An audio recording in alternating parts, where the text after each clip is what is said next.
құрметті көрермен, бізді тамашалап отырған баршаға Жалын, Баян, жалынға бірдеңке болды, сен дәрі ішіп алдың ба? Саған не болды? Біз ортаға өтейік, біз қазір айтуымыз керек қой сөзімізді. Не жалын, туфлимізді құртасың? Не нәрсе? Айта берейік сонда да. Кеттік па? Енді не істейміз? Менің білуімше, өздерінше жігіттер болып сұхбаттасып сырласайын деді-ау деймін бұл кісілер. Онда алаңнан кетейік. Бұл қыздарға қызыл қағазды өтпейтін болдым. Құрметті көрермен, бүгін бейсенбі, яғни бүгін спортсүйер қауым үшін керемет айдар бар. Спорт айдарын бізде Абылай жүргізеді. Ендеше көп күттірмей, Абылайға кезек берейін. Бүгін футбол тақырыбын өрбітеміз. Солай ғой, Абылай? Жалын, нағыз әртісің ғой шынымен де. Қыздар не үшін бұл жерден диванға жайғастырмадың ба жоқ дегенде? Жоқ, мен қатал төреші болатын едім. Жарайды, сені негізі ағылшын премьер лигасына жіберу керек сияқты ғой, әсіресе Ливерпульдің ойындарына. Қайырлы таң спортсүйер көрермен, бүгін түнде Чемпиондар лигасы топтық кезеңінің 4-ші туры аяқталды. Бұл матчтарда өзіндік сенсациясымен, әдемі соғылған голдарымен есте қалды. Бүгінгі тақырып дәл осы кәрі құрлықтағы ең басты турнир турасында болмақ. Бүгінгі меймандарымен таныс болыңыздар. Асқар Хамеден, Астана футбол клубының медиа офицері және Руслан Бақытжан, комментатор, елімізге белгілі танымал комментатор. Рахмет, қайырлы таң. Қайырлы таң жігіттер. Кешегі матчтардан кейін ұйқыларың қанған шығар? Ұйқымыз қанды, көңіл күйіміз керемет, шақырғандарыңызға көп рахмет. Енді бір нәрсе сұрайыншы, осы Чемпиондар лигасының әуені ойнап жатыр қазір біздің фонда. Осы Чемпиондар лигасының әнұранын бізге қарағанда, біздің жалын екеумізге қарағанда, екеуміз көбірек тыңдайсыздар. Астана мен Асқар талай еуропалық жорықтарға шығып жүрді. Сіз де командамен бірге Қазспорт телеарнасынан комментатор болуға шығып жүрдіңіз. Жалпы не сезімде боласыздар стадионнан тыңдаған кезде әсіресе? Әрине, біз стадионнан Астана командасының қатысуымен өткен матчтарда тыңдағанбыз. 2015 жылы команда Чемпиондар лигасының топтық кезеңде ойнады. Одан кейін өткен жылы команда Чемпиондар лигасының плей-офф раундында, яғни 4-ші раундта Селтикпен өткізген матчта біз осы барша қазақстандық жанкүйерлер сол стадионнан тыңдау бақыты бұйырған болатын. Бұл керемет сезім, өте тамаша. Асқар, сен деші? Енді Чемпиондар лигасы деген кәрі құрлықтың ең басты додаларының бірі. Бұл жерде барлық футбол сүйер қауым осы бір әнұранды тыңдап, әрине өзінің сүйікті клубының сол жерде ойнағанын қалайды. Сондықтан бұл деген енді жақсы сезім. Өткен жыл жаңа Руслан айтқандай, шотландиялық Селтикке қарсы ойында плей-офф кезеңінде біз енді 2 ойын қорытындысы бойынша жеңіліп қалғандығымызға қарамастан, осы Астана арена стадионда тыңдадық. Одан кейін Селтик парк стадионда да сол бір әуенді тыңдау бақыты бұйырды десек болады. Енді бұған дейін де өткен жылдарда, оның алдыңғы жылдарда Астана УЕФА Чемпиондар лигасының топтық кезеңінде ойнаған жылдарда тыңдаған едік. Енді жаман емес, жақсы, бірақ алдағы уақытта күтеріміз мол. Енді Астана футбол клубы келесі жылда бұйырса топтық кезеңге түсіп, әнұранды стадионнан тыңдайтын күнде туады дейсің ғой бұйырса. Жиірек тыңдасақ дейміз.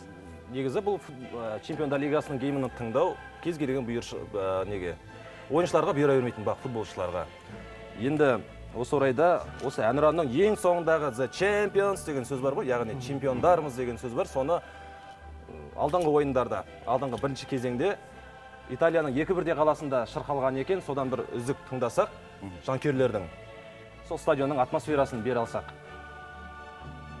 Наполи мен бірінші Пари Сен-Жермен арасындағы ойын Италияда.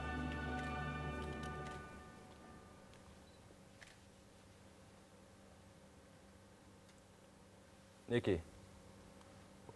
Ол Неаполь қаласында. Ал екінші кездесу ол Интер Милан мен Барселона арасындағы ойында сондай жағдай қайталаныпты. Екінші, мінекей, стадионның ішінде трибуналар.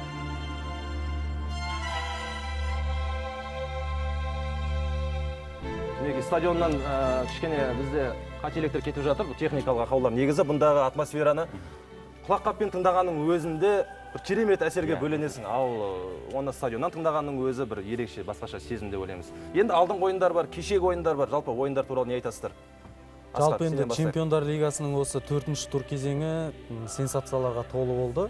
Әсіресе алғашқы осы ең басқа ойындарға қарағанда ерте басталған Цервена Звезда және Ливерпуль арасындағы кездесуде өте жақсы бір сенсация болды. Одан кейін Монако мен Брюгге арасындағы кездесуде жанкүйерлердің көңілін біраз қалдырған сыңайлы. Себебі енді жер бетінде осы дәл осы Ливерпуль мен Монаконың жанкүйерлері өте көп.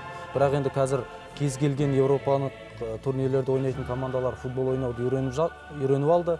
Чемпиондар лигасындағы мотивация бөлек болады.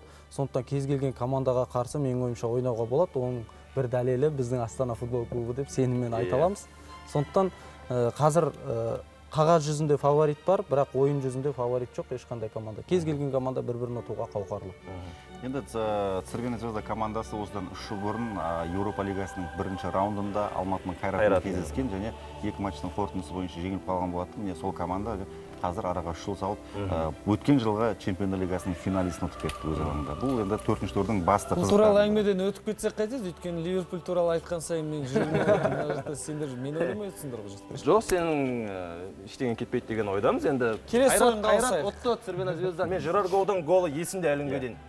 Құлап бара жатып қалған голы есімде. Жоқ, енді бұл жерде басты мәселе менің ойымша жаңағы 3 жыл артқа салып, жаңағы Ливерпульмен топтық кезеңде ойнап жатыр ғой. Командада даму бар, ілгерілеу бар деген сөз. Өйткені бірінші кезекте бұл жерде жанкүйерлердің қолдауы бірінші фактор болды деп ойлаймын өз басым. Өйткені 50 мыңдық стадионда енді Ливерпульді таңғалдыра алмайсыз ғой, дегенмен сербиялық қызуқанды жанкүйерлер 90 минут бойы команданы алға сүйреумен болды. Сондықтан бұл да бірінші кезекте фактор, екінші кезекте ойыншылардың жаңағы ойынға деген, әсіресе Ливерпуль сияқты топ командаларға қарсы бір ерекше құлшыныспен ойнауы басты. Оның үстіне Ливерпуль командасы сол матчтың алдында ішкі чемпионатта Арсеналмен ойын өткізді. Ол соған қатты да көбірек баса назар аударды.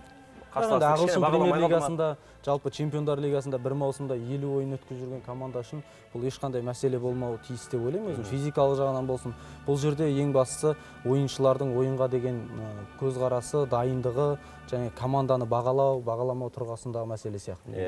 Мынау чемпиондар лигасының гимнінің музыкасы кәдімгі денем тітіркендіріп, деревемді қоздырады, шынымды айтайын. Кейде приставка ойнап, өзімде сөйтіп кеткім келіп отыр. Қымбат телекөрермендер, осы чемпиондар лигасының гимнінің авторы туралы, жалпы қалай дүниеге келген туралы шағын зерттеу жасап көрген едім. Алдымен сюжет тамашалап алайықшы.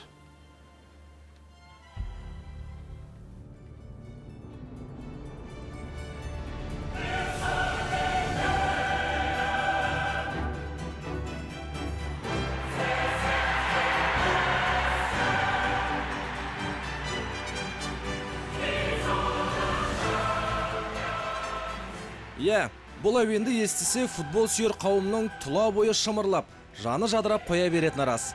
Жыл сайын кәрі құрлықтағы Аладоп аламаны басталар тұста әлемнің ең үздік стадиондарында дәл осы Чемпиондар лигасының әнұраны шырқалады.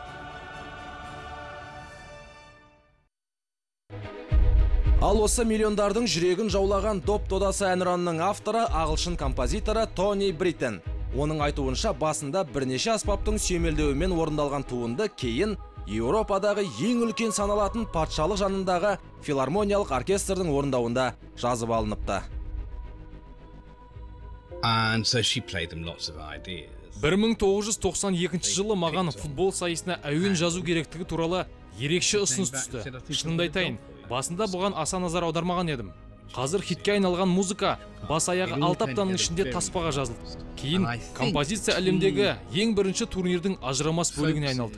Туындым көпшіліктің ықыласына бөленгенде, бәлкім сол кезде көбірек уақыт бөлгенде, бұдан да керемет музыка жазар едім дегенде ой келген рас. Өте әдемі әуен. Оның біздің өмірімізде алар орны ерекше. Осы музыканың сүйемелдеуімен жасыл алаңға шыққанда бәрін ұмытамын. Бойыма түсіндіріп жеткізе алмайтын тылсым күш біткендей болады. Кейбір жанкүйер стадионға Чемпиондар лигасының ажырамас бөлігіне айналған әуен ойнап жатқан сәттегі атмосфераны сезіну үшін әдейілеп барады. Себебі бұл гимннің футболшының шебер ойын көрсетуіне, тұтас команданың жігерленуіне тигізер үлесі зор. Зерттеуімнің соңын кәдімгі әйгілі ойыншылар Руни, Кьюит, Торрес кезінде талай байрақты бәсекеде жарқыраған. Енді осы қазіргі Чемпиондар лигасындағы ең қызу болып тұрған топ ол С тобы, Ливерпуль, Наполи, Пари Сен-Жермен және Цервена Звезда. Қалай өрбейді деп ойлайсыздар? Цервена Звезда тағы да бір сенсация жасауы мүмкін бе? Менің ойымша Әлде мен өз басым осы тойған Цервена мен қайтамын. Звездадан бір қатты сенсация күтпеймін, дегенмен бұл топта нақты фавориттер белгілі сияқты Ливерпуль мен ПСЖ топтан шығады деп ойлаймын. Өз басым ғой. Бірінші және екінші орындармен. Я енді 4-ші турда қызықтар болған айттық қой. Дегенмен де фаворитің аты фаворит, расымен де Ливерпульді осы матчтан кейін бір уайымы сол матч болса, екінші уайымы Ливерпуль мен ПСЖ мен Наполи арасындағы ойын. Ол солардың қуанышына орай қызылдардың тең есеппен аяқталыпты. Сол ойында көрдіңіз бе? Атақты Неапольдық үштік бар ғой. Инсиgne, Каллихон, Мертенс. Енді ПСЖ алдымен қонақта есепті ашты, одан кейін италиялық команда таразбасын теңестірді, ойын тең есеппен аяқталды. Анчелотти содан кейін мынандай бір қызық ақпарат айтыпты. Хуан Бернат осыған дейін бірде рет гол салмаған. Менің шәкірттерім өзімді жазалауды доғарар емес деген сияқты қызық ақпарат айтыпты. Енді тең есеппен аяқталғаннан кейін негізгі алдағы 5-6 турдың басты қызықты ойындарының бірі ол ПСЖ мен Ливерпуль арасындағы матч.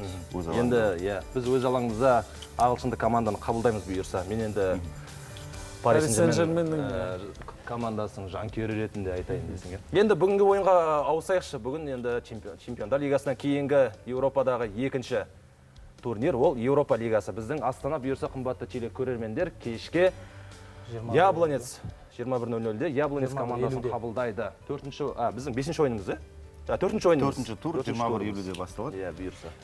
Бұл туралы айтып кетейін қысқа нұсқа. Бүгін құрметті көрермен Қазспорт арнасының тікелей эфирінен Астана уақытымен 21:30-дан бастап алдымен студиялық бағдарлама болады. 20 минуттық бағдарлама. Руслан өзі жүргізеді бұйырса? Жоқ, басқа әріптестеріміз жұмыс істейді. Біз Русланды көріп үйреніп қалғанбыз. Астана аренада жұмыс істейміз.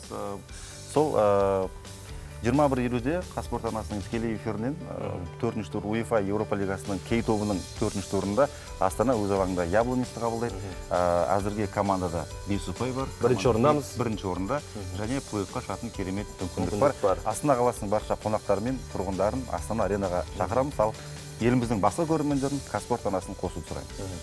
Асқарға қысқа нұсқа айтып берсең, жігіттердің дайындығы қалай, жалпы көңілге қалай? Құрамда ешқандай өзгеріс болмайды ғой? Енді 5-ші рет Қазақстан чемпионы атандық. Бірінші біздің жаңалығымыз осы. Келесі жылғы Чемпиондар лигасының іріктеу кезеңінің жолдамасын алып қойдық. Енді Қазақстанның намысын қорғаймыз. Биылғы енді жалпы осы маусымға қойған жоспарымыздың екеуінде қазір орындап қойдық. Бірінші кезеңі Еурокубоктердің топтық кезеңіне шығу, одан кейін Қазақстан чемпиондық атағын қорғап қалу болатын. Сондықтан қазір жігіттердің ішінен жарақат алған ойыншылар бар, өкінішке орай. Ол Қазақстан ұлттық құрамасының ойыншылары Дмитрий Шамко, Юрий Лавиненко, осы жігіттер әлі толықтай бабына келіп үлгерген жоқ. Кеше команда ойын алдындағы соңғы жаттығуларын пысықтады. Яблонец командасы да Астанаға келді, жергілікті газонда алғашқы жаттығуларын жасап үлгерді. Сондықтан командалар тас түйін дайын деп ойлаймын. Енді бұйырса стадион лық толы болып, біздің жігіттерді алдыға қарай жетелейтін болса, бүгін бір жақсы нәтижеге жетуге тиіспіз. Өйткені осы өз алаңымыздағы осы екі ойын, соңғы екі ойын, осы кей тобындағы топтан шығатын командалардың нақты жағдайын белгілеп беретін. Енді қымбатты телекөрермендер, тағы да қайталап айтудан жалықпаймыз. Бүгін сағат 21:00-де Қазспорт телеарнасынан Астана Яблонец командаларының матчын тамашалауға шақырамыз. Елордалық командаға жанкүйер болайық. Рахмет Абылай, құрметті қонақтар, сіздерге де рахмет. Астанаға бізде сәттілік тілейміз. Бірден бір жанкүйерлері біз осы студияда 4-5 жанкүйеріміз бар. Сондықтан да астаналық жігіттер тек қана алға деп айтқымыз келеді. Асқар бізге сыйлық бергісі келіп отыр. Мен оны Таңшолпан бағдарламасының жүргізушілеріне арнайы билетпен аздаған сыйлығымыз бар. Рахмет. Келіңіздер, ойында күтеміз. Астананың жігіттері бізге сыйлық сыйлаудан жалықпайды. Құрметті қонақтар, рахмет.